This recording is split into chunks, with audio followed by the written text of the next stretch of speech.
Hi, I am Amit और हमारे channel में आपका क्या है स्वागत है। आज हम इस टॉपिक में बहुत ही इम्पोर्टेंट टॉपिक बायोलॉजी से रिलेटेड चैप्टर्स करने वाले हैं और उस टॉपिक का नाम है सेल, जो किसी भी मनुष्य जाति के लिए, जीव जंतु के लिए निर्माण में क्या बहुत ही आवश्यक होता है। तो आज हम इसी टॉपिक को कवर करेंगे कि सेल क्या होता है, सेल कितने प्रकार के होते हैं, सेल की संरचना कैसे होती है, सेल के अंदर का प्रोसेस कैसे होता है। आज हम इन सभी चीज़ों को डिस्कस करेंगे। सेल कितने प्रकार के होते हैं, यूकैरियोटिक सेल क्या होता है, प्रोकैरियोटिक सेल क्या होता है, सेल के अंदर जो कोशिकांग होते हैं उनका कैसे वर्किंग होता है। इन सब चीज़ों को आज हम इस टॉपिक में क्या करेंगे, कवर करने वाले हैं। तो वीडियो को प्लीज़ इसके स्किप मत करिएगा, पूरा वीडियो देखिएगा। अगर अच्छा लगे तो सब्सक्राइब और लाइक दोनों करिएगा, ठीक है। तो आज हम डिस्कस करने वाले हैं सेल। तो सेल क्या होता है बेसिकली, अगर हम इसको सिंपल भाषा में समझें तो सेल यह होता है कि किसी भी जीव के पूरे शरीर की संरचना करने के लिए एक छोटी सी इकाई होती है। वो इकाई आपस में जब मिल जाता है तो धीरे धीरे मिल करके एक बहुत बड़े शरीर का क्या करता है, निर्माण करता है। अगर इसका बेसिक डेफिनेशन अगर देखें तो smallest basic units of life that is responsible for life. इसका मतलब हो गया कि यह जीवन की सबसे छोटी इकाई होती है जो किसी भी शरीर की संरचना के लिए क्या होता है, सहायता करता है। इसे हम लोग क्या कहते हैं, सेल। सेल जैसे अगर इसको एग्जांपल से अगर अच्छे तरीके से समझा जाए तो इसको हम कैसे कर सकते हैं कि जैसे अगर हमारा पूरा एक घर होता है तो घर को बनाने के लिए हम ऐसा थोड़ी कि पूरी दीवार ही बना दें। तो उसको दीवार बनाने के लिए क्या करते हैं, एक ईंट लेते हैं। वो एक ईंट ही क्या होता है, धीरे धीरे धीरे धीरे एक एक ईंट को सजाते हुए पूरे अपने घर का निर्माण कर लेते हैं। और एक ईंट वहाँ पे कैसा होता है, छोटा सा होता है। और शरीर का निर्माण करने में भी क्या होता है, पूरे घर को बनाने के लिए भी क्या होता है, आसान होता है, एक एक ईंट करके बना देते हैं। तो उसी तरह हमारे शरीर में भी एक सेल होता है, जो छोटे छोटे सेल मिलकर आपस में एक शरीर क्या करते हैं, निर्माण करते हैं, ठीक। तो आज हम फिर सेल हो गए। अब इसके थोड़े से इतिहास के बारे में अगर पीछे जाएँ तो इसको कहेंगे सेल की खोज किसने की, तो रॉबर्ट हुक ने सन 1665 में किया हुआ था। 1665 में 1665 में एक रॉबर्ट हुक के नाम के साइंटिस्ट थे, रॉबर्ट हुक, जिन्होंने सर्वप्रथम डेथ सेल था उसमें उन्होंने देखा हुआ था कि सेल क्या है। तो उन्होंने रॉबर्ट हुक ने अपने एक बुक दिया हुआ था, उस बुक का नाम था माइक्रोबिया, ठीक। उस बुक में इन्होंने सारे चीज़ को क्या किया, डिस्कस की हुआ था। अब हम कहते हैं इनको हम द स्टडी ऑफ सेल को हम लोग कहते हैं साइटोलॉजी। क्या कहते हैं, साइटोलॉजी। यानी कि सेलों के अध्ययन के जो विज्ञान होता है उसे हम लोग क्या कहते हैं, साइटोलॉजी। और साइटोलॉजी के जो फादर हैं, कहा जाता है कि फादर ऑफ साइटोलॉजी किसको कहा जाता है, रॉबर्ट हुक को कहा जाता है। यानी कि फादर ऑफ साइटोलॉजी कौन होते हैं, रॉबर्ट हुक हैं। यानी कि जो सेल का खोज का अध्ययन का सारा श्रेय किसको जाता है, रॉबर्ट हुक को। रॉबर्ट हुक ने सबसे 1665 में किया था और इनको फादर कहा जाता है सेल का, ठीक है। अब हम आते हैं कि सेल कितने प्रकार के होते हैं। सेल मेनली कितने प्रकार के होते हैं, दो प्रकार के होते हैं। एक यूकैरियोटिक सेल होता है और एक प्रोकैरियोटिक सेल होता है। यूकैरियोटिक सेल और प्रोकैरियोटिक सेल क्या होता है, एक बार देख लेते हैं उसको। टाइप्स ऑफ सेल में अगर देखें तो दो प्रकार का होता है, यूकैरियोटिक सेल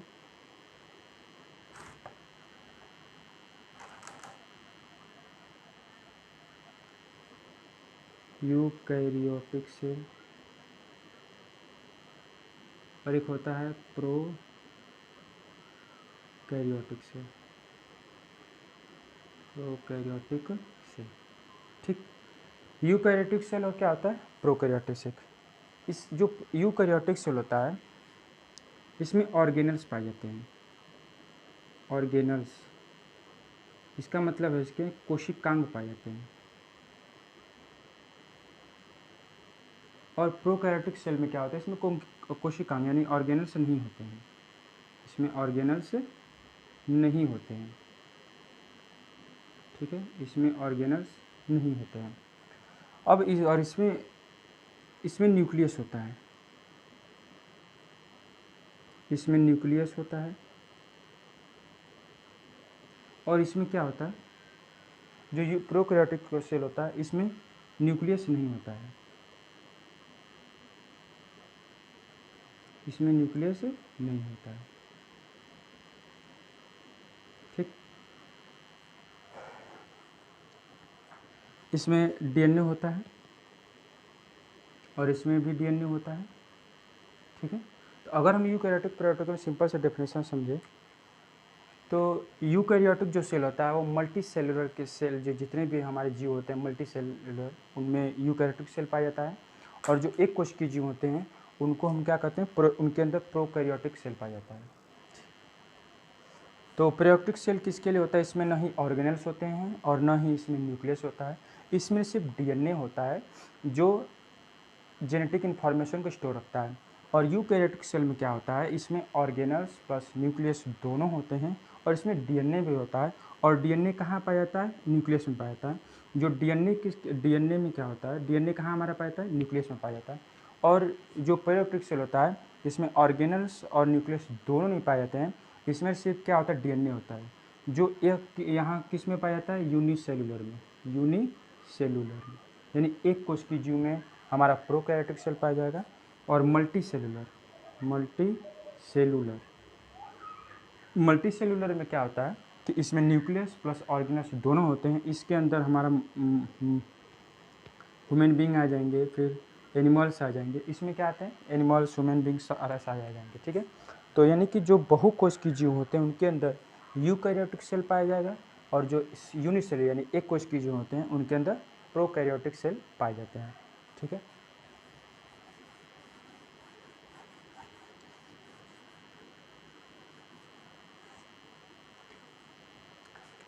अगर हम यूकैरियोटिक सेल की बात करें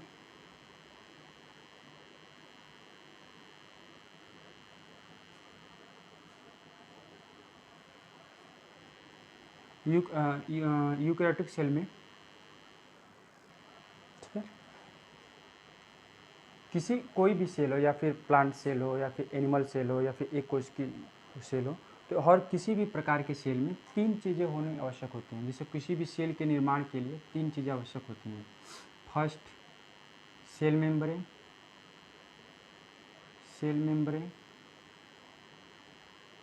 सेकेंड इज साइटोप्लाज्म, और थर्ड इज हमारा होता है डीएनए। क्या होता है, डीएनए। यानी कि अगर कोई सा भी सेल हो, अगर किसी भी सेल के निर्माण के लिए तीन चीज़ें बहुत आवश्यक होती हैं। पहला सेल मेम्ब्रेन के बाद साइटोप्लाज्म में क्या होता है, डीएनए। ये तीन चीज़ें तो किसी भी सेल में रहेंगी, चाहे वो यूनिसेलुलर हो, चाहे मल्टी सेलुलर हो, चाहे प्लांट सेल हो, चाहे एनिमल सेल हो। इन सब में क्या होता है, सेल मेम्ब्रेन होता है। सेल मेम्ब्रेन क्या होता है, यह किसी भी सेल का बाहरी दीवार, जो बाहरी आवरण होता है उसे क्या कहते हैं, आउटर कवर, यानी ये आउटर कवर होता है किसी भी सेल का।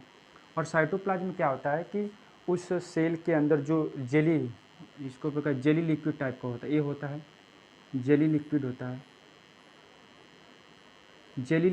है। और जो डीएनए क्या होता है, यह जेनेटिक इन्फॉर्मेशन को अपने पास रखता है। जेनेटिक इन्फॉर्मेशन को क्या करता है, अपने पास रखता है। जब सेल का डिवीजन होता है तो इसमें सहायता करता है। ठीक है, अब हम आते हैं अगले पॉइंट पे। अगला पॉइंट हमारा है कि ऑर्गेनल्स क्या होते हैं, व्हाट इज ऑर्गेनल्स।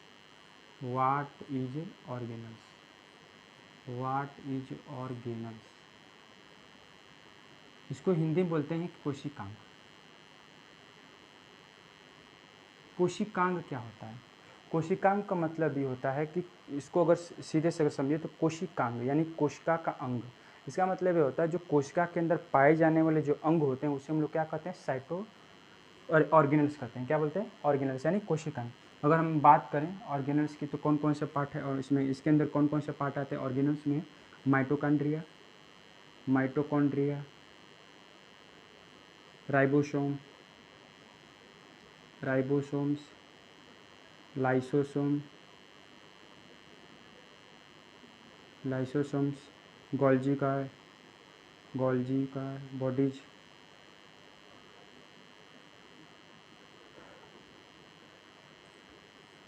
एंटीप्लाज्मिक रेटिकुलम। ये क्या है इसके, एंटीप्लाज्मिक रेटिकुलम। फिर आता है न्यूक्लियस, फिर क्लोरोप्लास्ट, क्लोरोप्लास्ट। ये क्या है? कोशिकांग है, जो कोशिका के अंदर पाया जाता है। क्या पाया जाता है? कोशिका के अंदर पाया जाता है। ये सब क्या होते हैं? हमारे कोशिकांग होते हैं, यानी कि जो mitochondria, ribosome, lysosome, Golgi body, ER, nucleus, chloroplast, ये सब हमारे क्या है? कोशिकांग है। तो कोशिकांग समझ में आ गया होगा। ठीक है, और हम अगले देखते हैं कि न्यूक्लियस क्या होता है।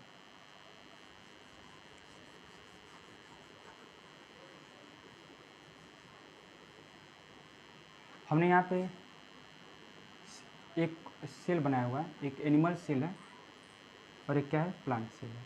ठीक है, ये एनिमल सेल है, क्या है? प्लांट सेल है। एनिमल सेल में अगर हम बात करें तो ये जो इसका बाहरी वाल है, ये जो बाहरी वाल है, इसे हम लोग क्या बोलते हैं? Cell membrane. क्या बोलते हैं? Cell membrane. और जो ये हमारा क्या नीचे बनाया हमने जो है प्लांट सेल। तो इसके अंदर दोनों में फ़र्क ये होता है कि प्लांट सेल और एनिमल सेल में से दो फ़र्क होते हैं। पहला, इसके अंदर सेल वाल पाया जाता है और इसके अंदर रिक्तिका पाई जाती है, और इसके अंदर क्या पाया जाता है? क्लोरोप्लास्ट, जिसे लवक भी बोलते हैं। जिसे क्या बोलते हैं? क्लोरोप्लास्ट। क्लोरोप्लास्ट, इस क्लोरोप्लास्ट होता है, और इसमें क्या, इसे लवक भी बोला जाता है। क्या होता है? लवक। एनिमल सेल के अंदर क्लोरोप्लास्ट नहीं पाया जाता है, न ही वैक्यूल्स पाई यानी रिक्तिका पाई जाती है, और न ही सेल वाल पाई जाती है। एनिमल सेल के अंदर सिर्फ सेल मेम्ब्रेन पाया जाता है, और बाकी सब छोड़ करके सभी चीज़ें क्या होती हैं? प्लांट सेल में भी पाई जाती हैं और एनिमल सेल में भी जाती हैं। सिर्फ क्लोरोप्लास्ट, वैक्यूल्स और सेल वाल को छोड़ करके बाकी सारी चीज़ें क्या होती हैं? एनिमल सेल और प्लांट सेल में दोनों क्या होती हैं? कॉमन होती हैं। सेल वाल के अंदर क्या होता है? ये सेल मेम्ब्रेन होता है। ठीक है, और ये क्या हमारा न्यूक्लियस होता है। ये हमारा क्या है? न्यूक्लियस है। ठीक है, और न्यूक्लियस, और ये हमारा क्या हो गया? माइटोकॉन्ड्रिया होगा। और ये जो डॉट डॉट दिखाई दे रहा है, क्या हमारा है? राइबोसोम है। क्या है? राइबोसोम है। और ये हमारा यहाँ पे लाइसोसोम है। और ये हमारा एंटीप्लाज्मिक रेटिकुलम है, जो न्यूक्लियस के बाहरी तरफ से क्या कहता है? ये एक राउंड राउंड वॉल बनाता है। इसे हम लोग क्या बोलते हैं? एंटीप्लाज्मिक रेटिकुलम। एंटीप्लाज्मिक रेटिकुलम। तो अभी हम क्या करेंगे इस, और ये जो न्यूक्लियस के बाहर ये सब जो है, जो पार्ट है यहाँ पे बचा, इसे हम लोग कहते हैं जीव द्रव्य। ये क्या होता है? इसमें जीव द्रव्य भरा होता है। इसे कहते हैं जीव द्रव्य। क्या होता है? जीव द्रव्य होता है। ठीक है, अब हम जो ये सेल है ना, सेल के अंदर एक एक पार्ट को हम क्या करेंगे? डिस्कस करते हैं। तो अगर हम पहले बात करते हैं न्यूक्लियस की, न्यूक्लियस की अगर हम बात करें, केंद्रिका, इसको क्या बोलते हैं? केंद्रिका। केंद्रिका की अगर बात करें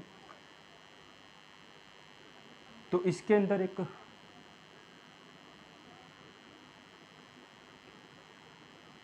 न्यूक्लियस की अगर हम बात करें तो ये न्यूक्लियस क्या करता है? पूरे सेल को क्या करता है? कंट्रोल करने का काम करता है। यानी इसे हम कह सकते हैं कि माइंड ऑफ सेल। सेल के क्या करते हैं? इसको क्या करते हैं? मस्तिष्क कहते हैं। और इसके अंदर डीएनए प्लस प्रोटीन, यानी कि प्रोटीन, ये दोनों आपस में मिलकर क्या बनाते हैं? क्रोमेटिन बनाते हैं। क्या बनाते हैं? क्रोमेटिन बनाते हैं। क्रोमेटिन होता है। जो क्रोमेटिन क्या होता है? इन न्यूक्लियस के अंदर क्या होता है? धागे जैसी संरचना इस तरह से बनाती है। कैसे? धागे जैसी ऐसी संरचना बनाती है। और यह संरचना क्या होती है कि जब सेल का डिवीजन होता है तो ये जो धागे जैसी संरचना होती है, अपने छोटे छोटे भागों में क्या करते हैं? इस तरह से क्या होती है? सिकुड़ जाती है। सिकुड़ जाती है। फिर यही क्या करती है? अगले बार अगले जो सेल डिवीजन होता है, फिर उसमें ट्रांसफ़र करने, जेनेटिक ट्रांसफ़र करने का क्या करते हैं? काम करते हैं। तो न्यूक्लियस क्या एक प्रकार से होता है कि पूरे सेल को क्या करता है? कंट्रोल करता है। कंट्रोल क्या करता है? इसके अंदर डीएनए प्लस प्रोटीन मिलकर इसके अंदर क्या अपना क्रोमेटिन बनाते हैं। और इसके अंदर क्या होता है? हमारा राइबोसोम होता है। राइबोसोम को क्या करते हैं? प्रोटीन की फैक्ट्री कहा जाता है। ये प्रोटीन बनाने का निर्माण करता है। जो न्यूक्लियस के अंदर ये पोल्स होते हैं, जो ये होल्स होते हैं, इसको प्रोब्स होते हैं। पोर्स क्या कहते हैं? पोर्स। ये पोर्स से जब यहाँ से प्रोटीन निकलता है, तो प्रोटीन निकल कर हमारे कहाँ आता है? एंटीप्लाज्मिक रेटिकुलम में आता है। एंटीप्लाज्मिक रेटिकुलम आके वाल पर क्या करता है? चिपक जाता है। फिर एक चिपकने के बाद यहाँ पे एंटीप्लाज्मिक रेटिकुलम दो प्रकार के होते हैं। एक रफ एंटीप्लाज्मिक रेटिकुलम होता है और एक स्मूथ एंटीप्लाज्मिक रेटिकुलम होता है। जो रफ एंटीप्लाज्मिक रेटिकुलम होता है उस पर आकर क्या होता है? जो राइबोसोम हमारा होता है उस पर चिपक जाते हैं, और जो स्मूथ होता है उस पर राइबोसोम नहीं चिपकता है। अभी क्या करते हैं? जब यहाँ पे राइबोसोम आके एंटीप्लाज्मिक रेटिकुलम में चिपक जाते हैं, तो ये जीवद्रव्य जो होता है, जो इसके अंदर जीवद्रव्य भरा होता है इसके अंदर, ये क्या करते हैं? साइटोप्लाज्म इसको बोलते हैं। जो साइटोप्लाज्म होता है, इस साइटोप्लाज्म के अंदर पूरी तरीके से क्या जितने भी जो ऑर्गेनल्स क्या होते हैं तैरते रहते हैं, तो उसके साथ ही क्या करना तैरना चालू कर देता है। फिर जब जो एंटीप्लाज्मिक रेडियस से सजे जो राइबोसोम होते हैं वो गोल्जी बॉडी क्या करते हैं संपर्क में आता है, गोल्जी बॉडी से क्या करता है, फिर गोल्जी बॉडी का काम क्या होता है कि जो एंटीप्लाज्मिक रेटिकुलम से जो प्रोटीन तैयार होता है उसको क्या करता है खींच अपनी तरफ लेता है और वो फिर क्या करता है पूरे सेल में ट्रांसफ़र करने का काम करता है। फिर यहाँ पे हमारा एक माइटोकॉन्ड्रिया होता है। माइटोकॉन्ड्रिया क्या होता है, माइटोकॉन्ड्रिया को हम लोग कहते हैं पावर फैक्ट्री। क्या बोलते हैं, पावर फैक्ट्री। इसका मतलब होता है ये पूरे सेल के लिए एक पावर काम करता है, पूरे सेल को पावर देने का काम करता है, इसीलिए इसका नाम दिया गया है पावर फैक्ट्री ऑफ सेल। ठीक है। और न्यूक्लियस के तो आप समझिएगा, न्यूक्लियस को हम लोग क्या कहते हैं, ब्रेन यानी mind of cell. Cell membrane हो गया, लाइसोसोम हो गया, राइबोसोम।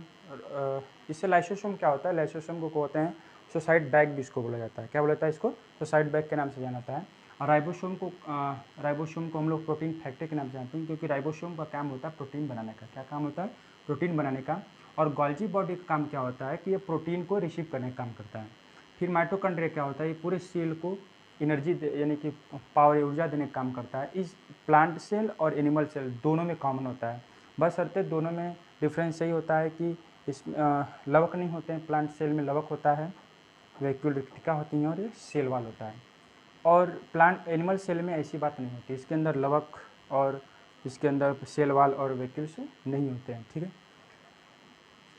साइटोप्लाज्म अब पावर, इसको पावर हाउस बोला जाता है। और न्यूक्लियस क्या होता है, केंद्रिका हो गया, साइटोप्लाज्म ये होगा। ठीक है।